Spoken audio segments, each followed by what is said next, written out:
Si vous êtes à la recherche d'études dans un secteur épargné par la crise, pourquoi ne pas tenter l'ingénierie? David Brun, directeur de communication à l'ISEN de Toulon, nous a fait part de la situation actuelle de l'ingénierie sur le marché du travail.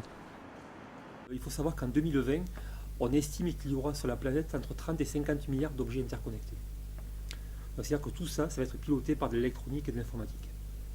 Ça, c'est la première chose.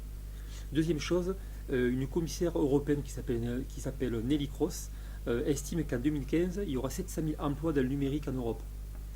Donc tout ça pour faire prendre conscience que le secteur sur lequel ils lisent, c'est-à-dire les technologies numériques, est un secteur qui est en plein boom et on va vers une pénurie d'ingénieurs dans ces thématiques-là en France aujourd'hui. En France, aujourd'hui, on sera à peu près 30 000 ingénieurs par an. Donc le marché de l'ingénierie en France, globalement, se porte très bien.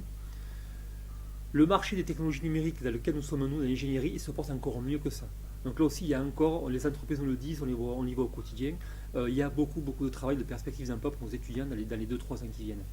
Donc à l'ISEN, on fabrique ce type de produit, ce type d'élève, qui est hyper recherché des entreprises sur le marché à ce jour. Le principal frein concernant les écoles d'ingénieurs vient souvent des coûts financiers, mais là aussi, l'ISEN se démarque par ses tarifs plus abordables.